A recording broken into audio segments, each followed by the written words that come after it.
Greetings from the ancient Celtic kingdom of Ceredigion in West Wales.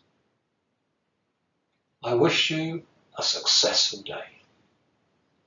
I still remember my first urban forestry conference, all too long ago to tell you about, but it was wonderful.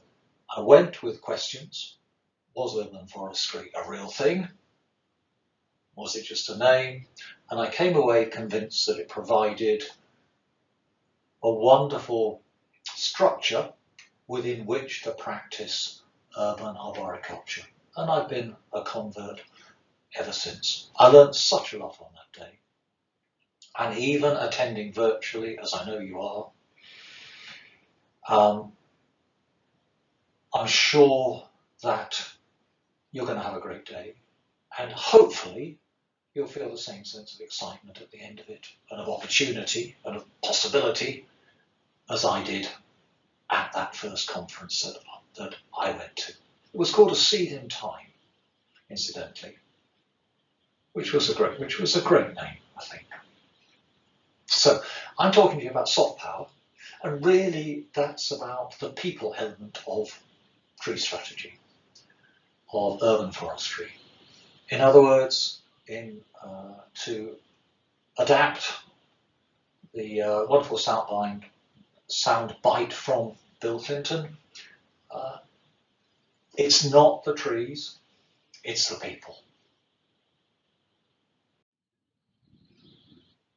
This is the scope that I'm trying to cover with you today, for you today. It's actually far too much, really. But I can't bear to leave out all the examples because they tell the story. But also I think I need to do some of the contextualization, some of the intellectual structure behind the examples.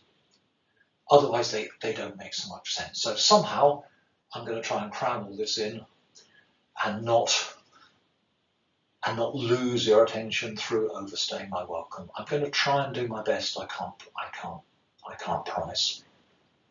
So we've got some contextualization, we've got some discussion of effective structures, we've got cautionary tales, there's nothing so enjoyable as seeing your best friend fall from a cliff, that sort of thing.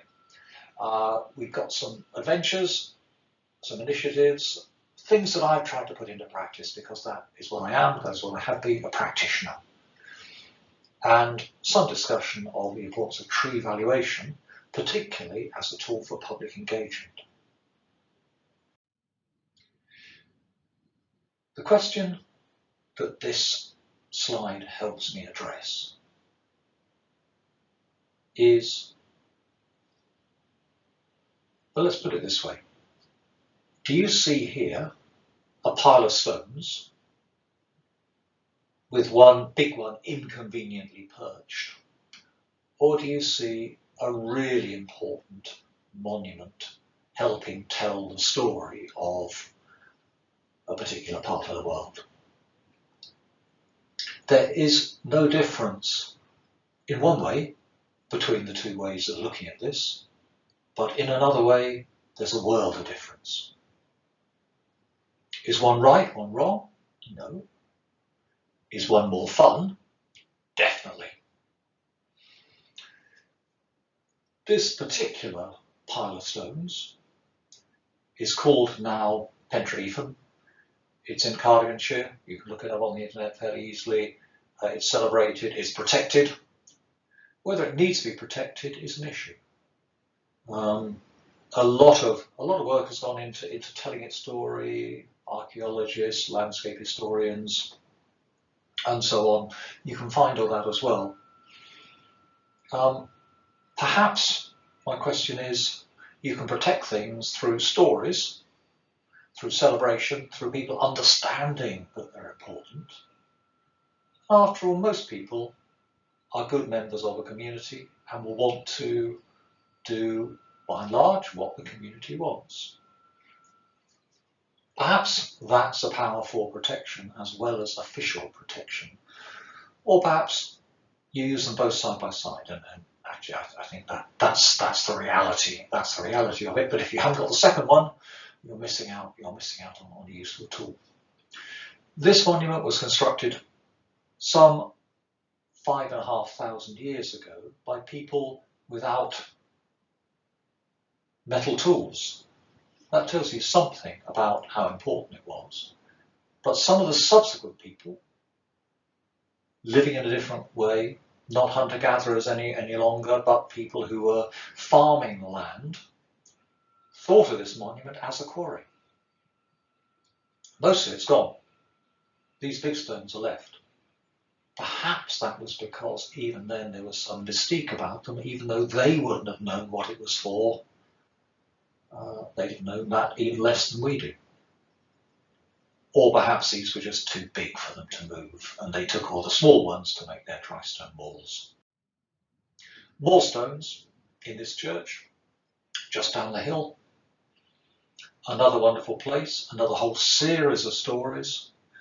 The church itself dates back from a site of worship some 1500 years old, established by a Welshman who became known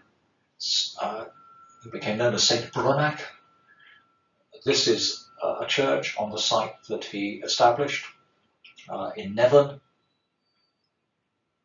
It has ancient stones in the walls. It has this wonderful stone cross, 1,000 years old, but it has a wonderful avenue of trees as well. I realise I'm overusing the word wonderful. I'll try and think of a different one.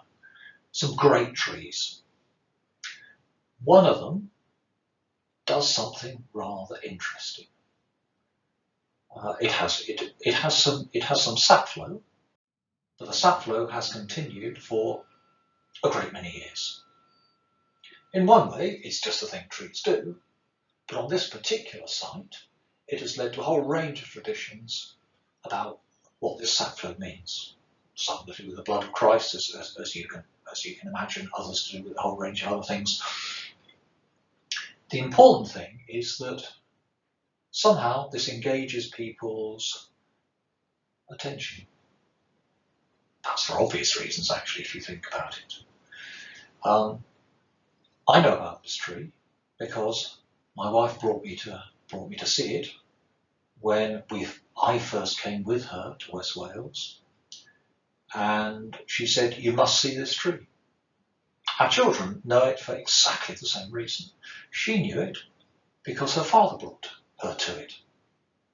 He knew it, and so on and so on and so on. You see the point. It has a name, the Bleeding Ewe. It has a mystique. It's well worth a visit, even though it's not the biggest ewe in Wales by any means. It's not the biggest ewe in Cardiganshire by any means. It's not the oldest. It may be 700 years old, but it's not the oldest. But it is still an amazing tree in an amazing place, and an inspiring thing to visit. Another wonderful tree, this one in Loughton in Essex, where I used to work, on the boundaries of London. This, a remnant of the ancient pasture land, a veteran oak tree, now in somebody's garden, subject to formal protection, similar protection to that which I understand you are able to do in Ontario, legal constraints on what the owners may do without permission. Quite a powerful way of affecting the treescape of an area, of a town, but with limitations and disadvantages, including the amount of time it takes to administer. And also, what bothered me was a certain amount of distrust of the intentions of people, and that effectively, in the end, the local planning authority ends up giving free advice to owners on how to manage their trees, which is not a bad thing to do, but which is quite expensive, particularly as you accumulate more and more protected trees. And at a certain point, it is going to become unsustainable. There's a positive aspect here. Pruning of the tree carefully balances the needs of the people for light and for freedom from anxiety about the tree shedding large branches onto their cars and onto them, with the needs of the tree and the desire for collective amenity of keeping the tree going. So there's a balance, but the question, I think, that's worth asking is, are there other ways to do this? Is there a supplementary way of doing this? Is soft power a way of doing that? What might soft power look like? Well, first step, I think, is to have a look at this ladder of involvement and have a think about what the normal way we communicate with the public is when, for example, we're making a plan, which is a good thing to do. How do we make the plan? Is it on step one, where we make the plan? We as the experts decide what that plan should be, because after all, who knows better than us? And then we tell the community, perhaps with an element of consultation at step two, where basically the thing's decided, but it's possible to make some small changes, and people get a say. Or at the other end, as I've already said, perhaps the future is in the community acting for themselves, the community doing it for themselves, but with some official support, perhaps a combined plan which the authority, whatever it is, has assisted the community to develop, perhaps with a template that exists for the right way of doing this. And in the middle, there are other steps: joint decision making, acting together. I mean, that's the most fun, because you not only get to help decide. I say you, people in my circumstance, perhaps not your circumstance, you get to decide, but you get to do it as well, and that's where the fun is. Would you like to try to spot the deliberate, in inverted commas, mistake in this picture? If I just tell you that this is a tree in a community where there were tree wardens, where by this time there was a parish tree strategy, and that these crosses appeared on a number of big old trees. I think they were all Prunus poussardii, the purple leaf flowering plum, without any consultation with the community. If you were conducting an experiment, you know, how to annoy people, how to let them down, how to fail to live up to their expectations, that would be a good way of doing it. And it worked exactly like that, and took some putting right. Although perhaps there was the benefit that the council's parks team perhaps took on board for the first time that there were opportunities in working with people, there were benefits in consulting people properly, rather than not. But it's that issue: do you see the community as a positive thing, or are you the tree police? Is it you that know best? And if only the community would stop being so fussy, you could just get on with it? Or is it something else? This is a bigger example of the same sort of thing, and I'm going to try to get through it reasonably quickly. It's Sheffield. The Highway Authority needed to save money. They wanted to improve the quality of their roads and their footpaths. They put out a contract. They subcontracted it to Amy. The council's tree team were no longer engaged in managing the trees or deciding what happened to them or any of the consultation. That was then down to Amy plc as part of the contract with Sheffield City Council. They needed to sort out problems like this, but the contract gave no value to the trees. The trees were not seen as assets, and the only requirement was that if the trees had to be felled, then they had to be replaced on a one-to-one basis. And that was what Amy started doing. Not just to one tree, not just to dozens of trees, but to thousands of trees. A program to remove a substantial proportion of the biggest and most important trees in Sheffield's highways. Because, as this says, it's damaging surrounding structures. The notice isn't even specific, is it, what structures? And it's not a consultation, they're simply being informed that the work will start. But not to worry, a replacement tree will be planted. And just at the bottom, be assured we do not encourage the removal of trees. Don't need to say anything about that, do I?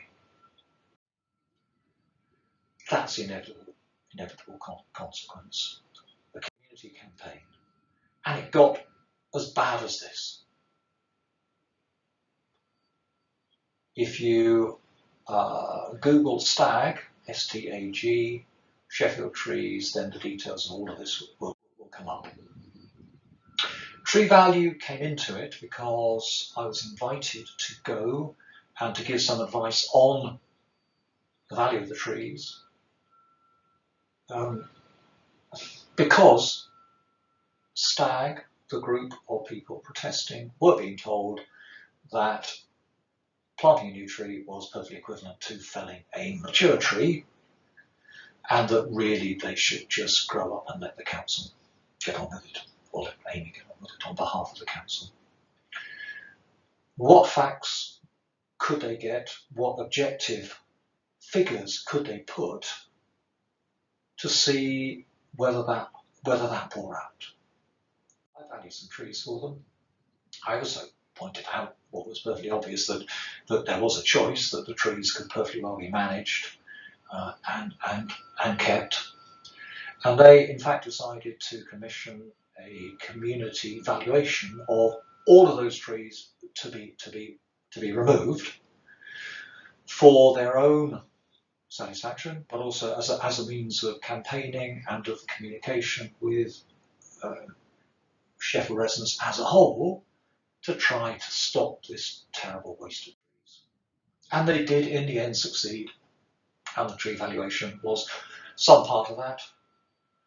I mean, I had always imagined that tree valuation would aid primarily the decision makers, but here it was a tool for the community as, if you like, a halfway house to try to bring sense back to what was happening. On to some of those projects I talked about. Again, I'm going to whip through them very, very quickly.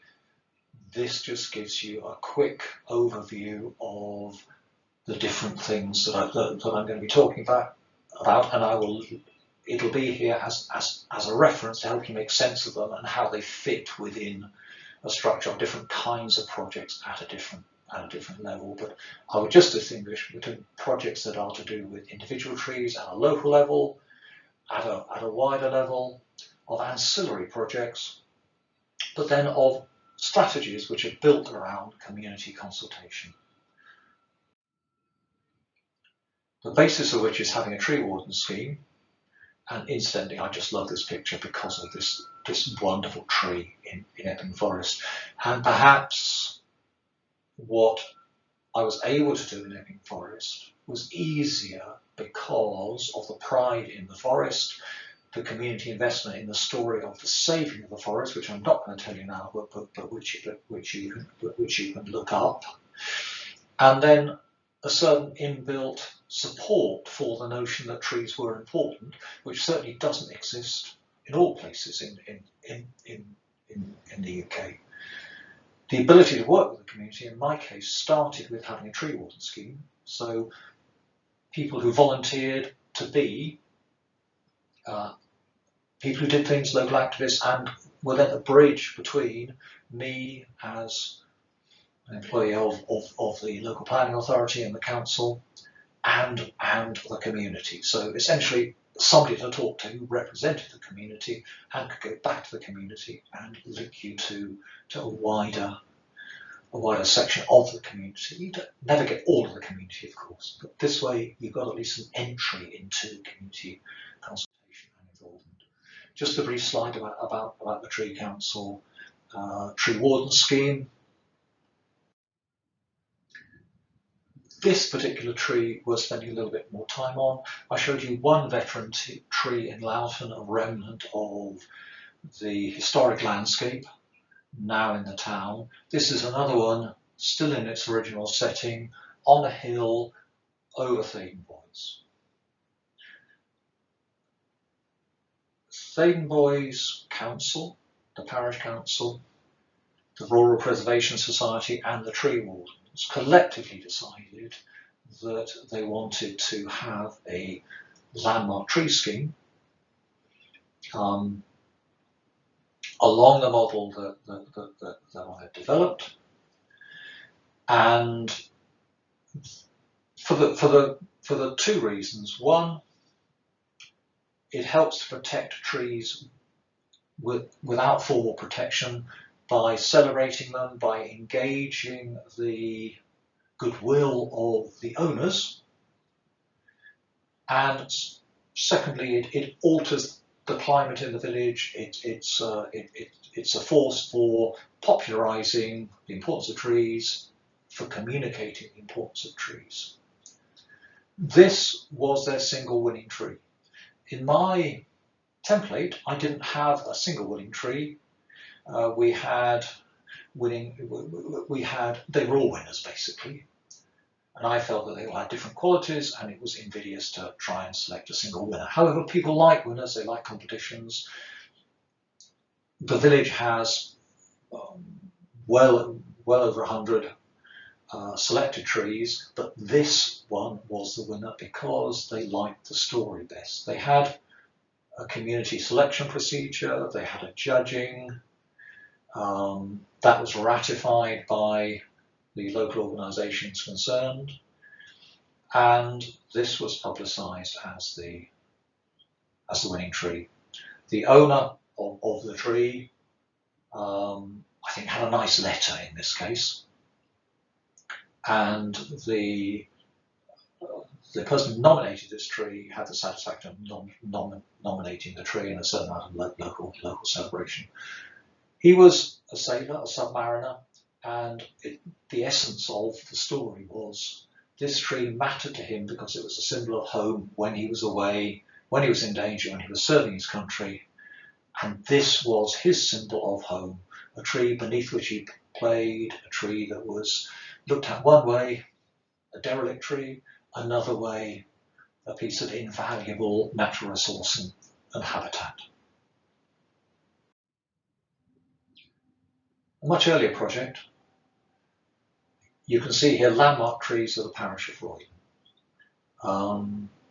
You will sense the involvement of a whole range of volunteers, of organisations to actually not just have that sort of competition, but have a school project to embed that into the lives of the children and the collective memory. And there's also that thing, if you get the children, you get the parents, and so on. One of the favourite trees on the green behind, and you can see a ladder and big banners were created by a community art project are being hung up in the tree. Another element of that same project, the winning trees, in this case, all of them not differentiated in importance, put into picture, put into paint, oil paints in some cases, needlework, and located on a great big board which a local artist had painted. So it's drawing on local skills, involving a wider community. It can be in a whole range of ways, but again, it's with those two purposes. the general sense of trees, the importance of trees, and the particular fate of the range of trees. 50 Favourite Trees of Epping Forest District was a project for the district as a whole, and it resulted in funding for a website which allowed trees throughout the district to be recorded, and also veteran trees and projects to be recorded, and a way of publicising the project. A little, if you find the website, it's a little limited because of when we did it, that the mapping is now very old-fashioned and the search mechanism is old-fashioned, but it worked. This is one of the district's landmark trees or favourite trees. We use both names at different times. And one of the posters, which was using the skills of a local photographer, and was presented to the nominating person and to the owner of the trees. This is the Dickens Oak. A book. People like books. We thought the website would be enough, but people like books, and they were right. Another example is a particular story about the black poplars and a project to actually do work on a whole lot of derelict black poplars and make them safe again and allow them to be perpetuated. So a really important asset which we didn't know was there before the tree wardens found them. They were safeguarded, and moreover, one of the farmers decided to plant lots and lots more. So what had been a rare native tree, at least in Roydon, became a much less rare tree. An example of the kind of information in the book, so we're not just concentrating on particular trees, we are giving wider messages as well, in this case about veteran trees. This particular tree is in Loughton, and its story relates to the name of the school, Thomas Willingale, and he was one of the common people, the commoners, who helped save the forest and is a famous local man. This tree was saved by the collective action of the pupils and the teachers and the head teacher of the school when it was threatened with felling for allegedly causing damage, substance damage, to an adjacent house. Legally, it was actually difficult for me to save it, although it was a protected tree, because the council would have had to have picked up the bill for underpinning the house. The school saved it without having to pick up the cost through celebration, through soft power. Local tree strategies. A context for action on local trees, not just trees, but we call it tree strategy, agreed by the community, to be put into place by the community. So on that ladder, we're down at 4 and 5, if you like, with involvement from all of the relevant organisations. So the council is involved, but all the relevant organisations who own land, who influence land, are involved and put this together. And the community, however, is part of it. They are, if you like, the driving force.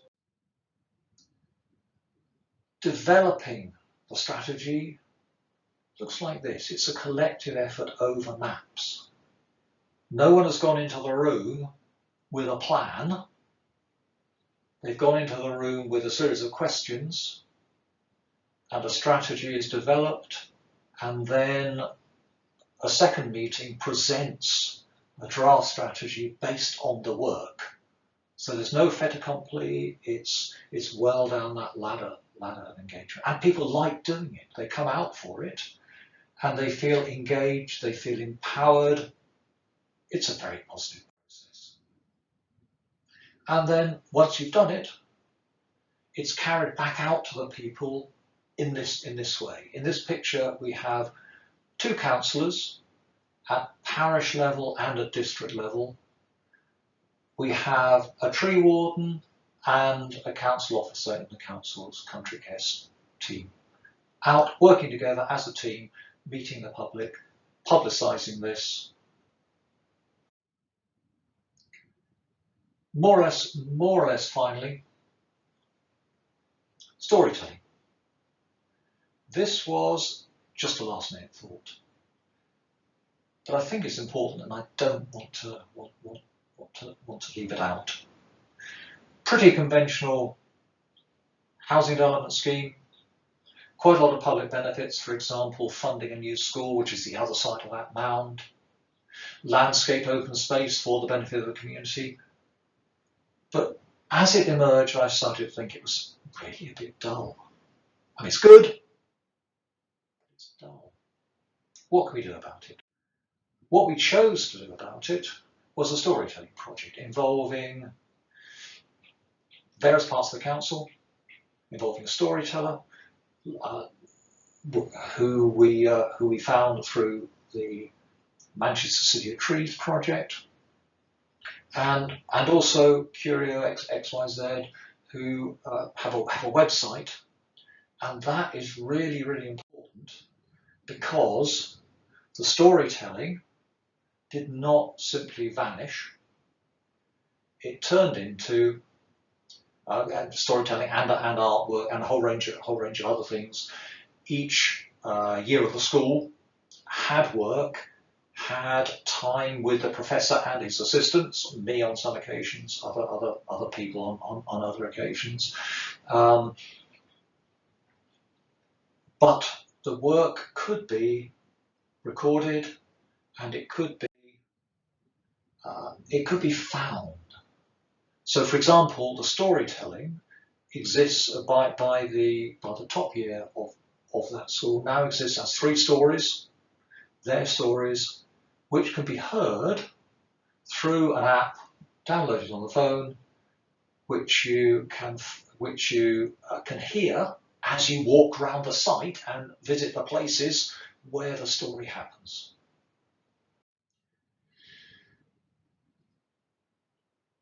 Soft power doesn't always work. This tree, different city, did not get saved. It was in the way of a really important urban infrastructure project. And by the time the protests got to the point where the person responsible for the trees got a hearing with the top brass, they decided it was going to be too expensive to redo the scheme to save the tree. 2 morals from this. At least he got a hearing because of the protests and because a value was put on the tree, but the importance of being in there first. And I'll tell you a secret. Part of the reason for doing all of that stuff in Epping, not only being an egotist, was that if you as the tree man are not known, no one invites you to the meetings.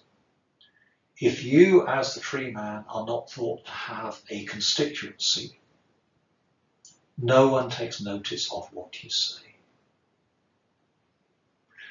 So as well as all those things being a good thing to do, they reflect back in what voters say to politicians as what is important to them. And the politicians then say to other council officers, by the way, what are the true implications of this? If they don't say that, no one asks you to the meeting. If they do say that, you get asked to the meeting. And perhaps then the project is designed in a way that the trees can be saved. Soft power, pragmatism, not impractical, difficult, worth a go to be successful in any project. And the means are most often forgotten. How do we put in place those things that mean that our legitimate objectives will actually be achieved? Here are the references. Thank you.